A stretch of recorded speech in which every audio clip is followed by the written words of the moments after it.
Right big TV digital exclusive breaking news చూస్తున్నాం. ఎన్ని రోజులైనా ఎన్ని యుగాలు మారినా పాకిస్తాన్ వక్రబుద్ధి మాత్రం మారదు అని చెప్పి మరోసారి ప్రూవ్ అవుతోంది.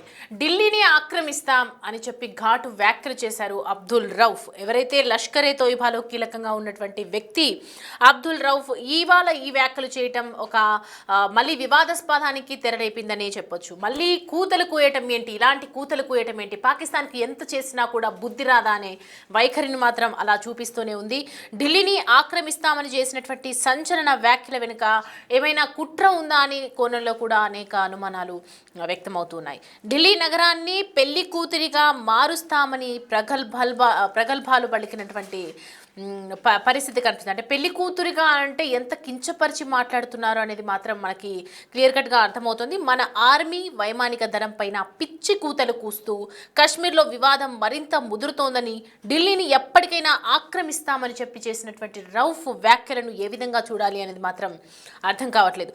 తమ దగ్గర ఉన్నటువంటి అణ్వాయుధులు ఉన్నాయని చాలా బెదిరిస్తూ ఉన్నారు. భారత రక్షణ వ్యవస్థకు అంత సీన్ లేదు అని చెప్పి రౌఫ్ అభిప్రాయం. ఇది ఆపరేషన్ సింధూర్లో చనిపోయినటువంటి ఉగ్రవాదుల మృతదేహాల దగ్గర ఆర్మీతో కలిసి ప్రార్థనలు చేసినటువంటి ఈ రౌఫ్ అప్పట్లో అతడు మత ప్రబోధికుడిగా కూడా చెప్పుకొస్తుంది. పాకిస్తాన్ లష్కరే చీఫ్ హఫీజ్ సయీద్కు అత్యంత సన్నిహితుడని అబ్దుల్ రౌఫ్ని చెప్తూ ఉంటారు. మనం చూస్తే కనుక ఒకవైపు ఎప్పుడైతే పాకిస్తాన్ ఉగ్రదాడులు మన మీద పహల్గామ్ ఉగ్రదాడి నేపథ్యంలో ఎప్పుడైతే ఒక ఆపరేషన్ సింధూర్లో భాగంగా జరిగినటువంటి ఆర్మీ చాలామంది కూడా అక్కడికి వాళ్ళ ఆర్మీ చనిపోయిందని చెప్పి గవర్నమెంట్ కూడా హాజరవ్వడం జరిగింది. అందులో భాగంగా లష్కరే తోయిబాలో కీలకంగా ఉన్నటువంటి ఈ అబ్దుల్ రౌఫ్ కూడా అక్కడికి అంత్యక్రియలకు హాజరైనటువంటి పరిస్థితి మనం విజువల్స్లో క్లియర్గా మనం చూడొచ్చు అక్కడికి రావటం. సో ఈ మత ప్రబోధకులు కూడా చెప్తూ ఉంటారు, అక్కడ ఎన్నో ప్రబోధకులుగా చేస్తూ ఉంటారు. తను చెప్పిందే వేదం అన్నట్లుగా అక్కడ ఉన్నటువంటి జనాలు కూడా మాట్లాడుతూ ఉంటారు. లష్కరే తోయిబాలో చూసుకుంటే కనుక కంటిన్యూస్గా ఎన్నో ఏళ్ల నుంచి ప్రబోధకులుగా పనిచేస్తూ ఉన్నారు. ఈ టైంలో ఇలాంటి వ్యాఖ్యలు చేయటం, తను అలా మాట్లాడినటువంటి మాటల వెనుక ఆంతర్యం ఏమైనా ఉందా, న్యూక్లియర్స్ కూడా మా దగ్గర ఉన్నాయి, భారత్కి అంత సీన్ లేదు అంటే ఏ దేశ సపోర్ట్ చూసుకొని ఇలా మాట్లాడుతున్నారు అనే అనుమానం కూడా మనకి వ్యక్తమవుతూ ఉంది. ఎందుకంటే గతంలో మనం చూసాము చైనాలో ఒక రోబోటిక్ మిషన్స్ తయారు చేస్తున్నారు. ఎంతటి ఆర్మీనైనా కూడా సమాధి చేయగలిగే సత్తా ఉన్నటువంటి ఆ రోబోట్స్ని త్వరలో లాంచ్ చేయబోతున్నారని, ఒకవేళ దానికి సంబంధించి ఏదైనా మాట్లాడుతున్నారా, అన్ని దేశాలు మాకే సపోర్ట్ చేస్తాయని అనుకుంటున్నారో తెలియదు. కానీ భారతదేశంపై ఉన్నటువంటి ఈ వైఖరిని మాత్రం అసలు మార్చుకోవట్లేదు పాకిస్తాన్ అని చెప్పాలి. ఎందుకంటే ఒక కీలకంగా వ్యక్తిగా ఉన్నటువంటి ఈ రౌఫ్ అనే వ్యక్తి నోట నుంచి అలాంటి మాటలు రావటం అనేది నిజంగా అనుమానించదగ్గటువంటి విషయమే. ఇప్పుడు ఇన్ని రోజులు కాశ్మీర్ కోసం గొడవ పడ్డారు, మళ్ళీ ఇప్పుడేమో ఢిల్లీ ఎప్పటికైనా ఆక్రమిస్తా అని చెప్పడం వివాదాస్పదమైనటువంటి వ్యాఖ్యలు. అంటే భారతదేశంలో ప్రతి ఒక్కరిని కూడా కలిసివేసే మాట ఇది. ఎందుకంటే ఆక్రమిత పీఓకే పాకిస్తాన్ ఆక్రమిత కాశ్మీర్కి సంబంధించి ఎన్ని రకాలుగా గొడవలు జరుగుతున్నాయి, ఎంతమంది ఎన్నిసార్లు యుద్ధాలు చేస్తూ ఉన్నారు, ఎంతమంది దీని బారిన బలవుతూ ఉన్నారు, అనుకోకుండా అమాయకుల ప్రాణాలు తీస్తూ ఉన్నారు, ప్రాణాలు కోల్పోతూ ఉన్నారు. ఇలా ఎన్ని రకాలుగా యుద్ధం చేసిన తర్వాత పాకిస్తాన్ ఇంకోసారి మా జోలికి వస్తే ఊరుకోము అని చెప్పి ఆపరేషన్ సింధూర్లో భాగంగా చేసినటువంటి యుద్ధంలో కేంద్ర ప్రభుత్వం అన్ని రకాలుగా వాళ్ళని బెదిరించి హెచ్చరించి మాట్లాడినప్పటికీ కూడా పాకిస్తాన్ తన వైఖరి ప్రదర్శిస్తూనే ఉంది. ఏ పర్మిషన్ లేకుండా, ఎలాంటి క్లూజ్ లేకుండా ఒక రౌఫ్ లష్కరే తోయిబాలో ఉన్నటువంటి కీలక వ్యక్తి, పాకిస్తాన్ ఆర్మీ చనిపోయినప్పుడు అక్కడికి వెళ్ళినటువంటి వ్యక్తి, అందులో ఉన్నటువంటి ప్రభుత్వంకి ఇంటరప్ట్ అయినటువంటి వ్యక్తి, ఒక మత ప్రబోధకులుగా ఉన్నటువంటి వ్యక్తి ఇలా వ్యాఖ్యలు చేయటం అనేది అంటే ఎంతో సపోర్ట్ లేకుండా ఇలాంటి మాటలు అయితే తను మాట్లాడరు. సో ఇప్పుడు ఒకసారి అతను ఏమన్నారో మనం క్లియర్ గా చూద్దాం. కశ్మీర్ ఖతం హో గయా, ఇన్కే ముహ్ మే ఖాక్, इंशाअल्लाह कश्मीर क्या सारी दुनिया में इस्लाम आएगा। आज भी कश्मीर की तहरीक वैसे की वैसे जैसे पहले थी, उससे ज्यादा मजबूत, इससे बड़ी खबरें मेरे पास हैं। इंशाअल्लाह अमीर मक्की साहब यहाँ बैठ के कहते थे पत्तों की में रहमतुल्लाह अलैह कि हम दिल्ली को दुल्हन बनाएंगे। ये हो के रहेगा। गज़वा इस मुल्क में अल्लाह के नबी सल्लल्लाहु अलैहि वसल्लम की शरीयत को लेके आएंगे। ये वो सियासत है जिसकी दावत लेके हम गांव गांव जा रहे हैं। अल्लाह ताला तौफीक देगा। हम जीती हुई कौम है। वो अमीर साहब एक बात कहते हैं, मुत्तहिद कौम फाते पाकिस्तान, ऐसे ही है। कौम मुत्तहिद हो जाएगी, पाकिस्तान फातेह होगा। आज से 8 महीने पहले हिंदुस्तान का मंजर और था, आज 6 महीने पहले, ये 10 मई हुआ, आज हिंदुस्तान का मंजर और है। हम मुंतशिर थे, मुत्तहिद हो गए, वो मुत्तहिद थे, मुंतशिर हो गए। कल जहाज गिर आज पूछ लो हिंदुस्तान में डिग्गा क्यों।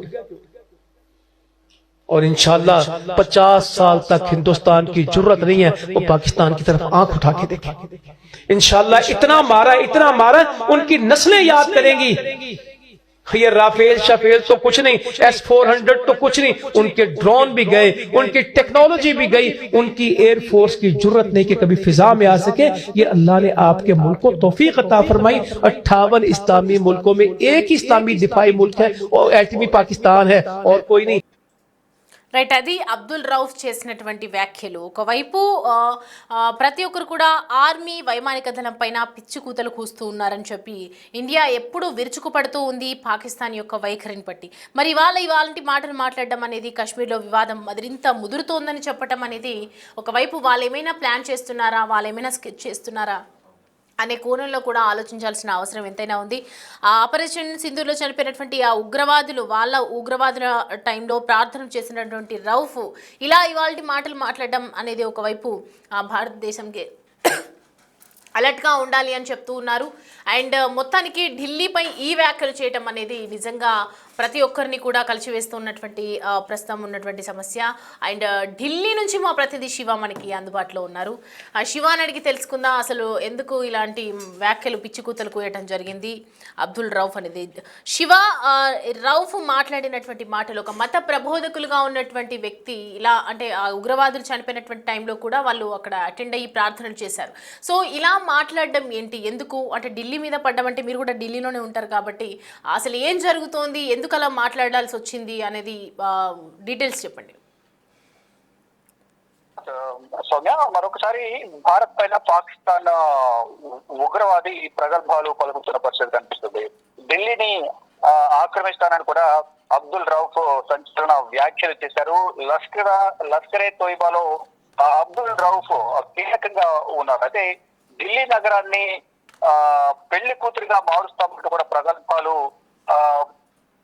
పలికారు. ఇక మన ఆర్మీ వైమానిక దళం పైన కూడా ఇష్టానుసారం పిచ్చికూతులు కూస్తూ ఉన్న వీడియో ఒకటి సోషల్ మీడియాలో వైరల్ అవుతుంది. కాశ్మీర్ లో వివాదం మరింత ముదురుతుందని, ఢిల్లీని ఎప్పటికైనా ఆక్రమిస్తామంటూ కూడా రౌఫ్ వ్యాఖ్యలు చేశారు. తమ దగ్గర అణ్వాయుధాలు ఉన్నాయంటూ కూడా బెదిరించే ప్రయత్నం చేశారు.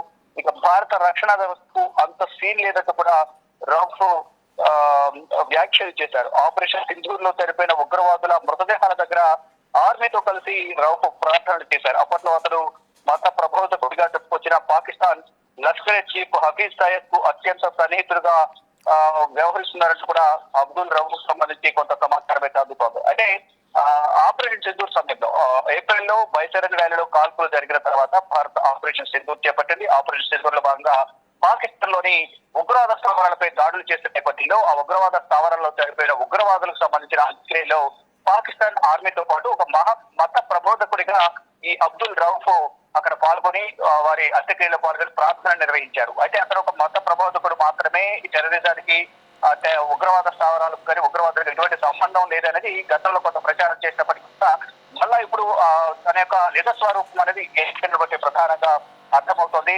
అంటే ఢిల్లీని ఆక్రమిస్తాము, గతంలో కూడా చూసాం మనం గతంలో జరిగిన దాడులను దృష్టిలో ఉంచుకుని కూడా ఇటువంటి వ్యాఖ్యలు చేసి ఉండొచ్చు అనేది కూడా ప్రధానంగా తెలుస్తుంది. ఏదైతే మొత్తం దేశవ్యాప్తంగా కూడా ఈ లష్కర్ తోయిబా అలాగే జైషే మహమ్మద్, ఐసిస్, ఈ పాకిస్తాన్ కి సంబంధించిన ఉగ్రవాద సానుభూతి పరులు ఎవరైతే ఉన్నారో వారందరూ కూడా గతంలో పిఓకే బోర్డర్ లో అక్కడ ఉన్న పాకిస్తాన్ ఆక్రమిత కాశ్మీర్ లో సమావేశమై ఇటు భారత ఆర్మీ, ఇటు భారత్ సంబంధించిన రాజకీయ నాయకుల టార్గెట్ గా దాడులు చేసేందుకు ఒక ప్రణాళికను కూడా సిద్ధం చేసినట్టు తెలుస్తుంది. దానిలో భాగంగానే ఆ సమావేశం జరిగిన కొన్ని రోజులకు ఢిల్లీలోని ఎర్రకోట వద్ద ఈ బ్లాస్ట్ జరగడం అనేది కూడా జరిగింది. అదే బ్లాస్ట్ అనేది దేశవ్యాప్తంగా 32 ప్రాంతాలను బ్లాస్ట్ చేయాలనేది, 32 వాహనాల్లో చేయాలనేది కూడా ఒక ప్రణాళికను వారు రచించారు. కానీ దాన్ని కొత్త కూడా భద్రతా బలగాలన్నీ కూడా భగ్నం చేశాయి. ఇప్పుడు మళ్ళా దాడులు చేస్తామంటూ కూడా మరోసారి ప్రగల్భాలు పలుకుతున్నారు. అంటే ఢిల్లీని ఆక్రమిస్తామనేది ప్రధానంగా ఉగ్రవాది లష్కర్ తోయిబాకి సంబంధించిన ఉగ్రవాది అబ్దుల్ రౌఫ్ చెప్తున్నారు. కానీ ఇంత బహిరంగంగా వ్యాఖ్యలు చెప్పిన నేపథ్యంలో భారత ప్రభుత్వం మొదటి నుంచి కూడా అప్రమత్తంగానే ఉంది. ఇప్పుడైతే వైశాఖ వ్యాలీలో పెహల్గామ్ లోని వైశాఖ వ్యాలీలో కాల్పులు జరిపారో పర్యాటకులపై అప్పటి నుంచి కూడా ఆపరేషన్ సింధూర్ ప్రకటించింది. తర్వాత కాలబేరానికి వచ్చి భారత్ చేసే దాడుల వల్ల అక్కడ అనేక తరగా ఆర్థికంగా నష్టపోయింది. అనేక మంది ప్రాణాలు కోల్పోయారు. ఉగ్రవాద స్థావరాలు కానీ వైమానిక స్థావరాలు అన్ని కూడా నష్టపోయింది పాకిస్తాన్. ఈ నేపథ్యంలోనే కాలబేరానికి వచ్చి కాల్పుల విరమణ పొందడానికి అంగీకరించింది. ఆ సమయంలో మళ్ళా గనక ఏమైనా దాడులకు తెగబడితే మాత్రం దీన్ని అపరికృత యుద్ధంగా భావించి మా రియాక్షన్ అనేది చాలా తీవ్రంగా ఉంటుంది. యువకందరి విధంగా దాడులు చేస్తామంటూ కూడా ప్రధాని నరేంద్ర మోడీ, కేంద్ర హోంమంత్రి, రక్షణ శాఖ మంత్రి, త్రివిధ దళాలు కూడా పాకిస్తాన్ ను హెచ్చరించాయి.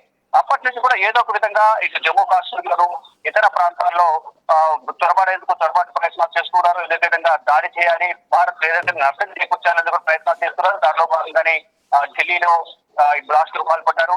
మరోవైపు దేశవ్యాప్తంగా కూడా తాలిబుట్టు పనులను మరంతా కూడా లష్కర్ తోయిబా, జైషే మహమ్మద్ సంబంధించిన తాలిబుట్టు పనులను ఏర్పాటు చేస్తున్న ఎప్పటికప్పుడు సమాచారం తెలుసుకుంటూ దాడులు ఎక్కడ దాడులు చేయాలి ఏంటి అనేది కూడా వారంతా ప్రణాళిక సిద్ధం చేసుకుంటున్నారు. ఇప్పుడు మళ్ళా ఉన్నటువంటి ఈ అబ్దుల్ రహమాన్ ఇటువంటి వ్యాఖ్యలు చేయడం పట్ల కూడా కేంద్ర ప్రభుత్వం కూడా అప్రమత్తమైంది. కానీ ఎన్ని వ్యాఖ్యలు చేసినా అది ఆచరణకు వచ్చేటప్పటికీ అంత సీన్ ఉండదు. పాకిస్తాన్ కు కేవలం ప్రకల్పాలకు మాత్రమే పరిమితం అవుతుంది తప్ప భారత్ చేసే దాడికి కకావికం అవుతుంది. దానికి ప్రతిఫలమే ఆపరేషన్ సింధూర్ సమయంలో చేసిన దాడికి ఇప్పటికీ కూడా ఆర్థికంగా కుదేదైంది. మరోవైపు భారత్ తో చేసిన దాడి, మరోవైపు అంతర్యుద్ధం, తెహ్రీక్ తాలిబాన్ సంబంధించిన ఉగ్రవాదులు, మరోవైపు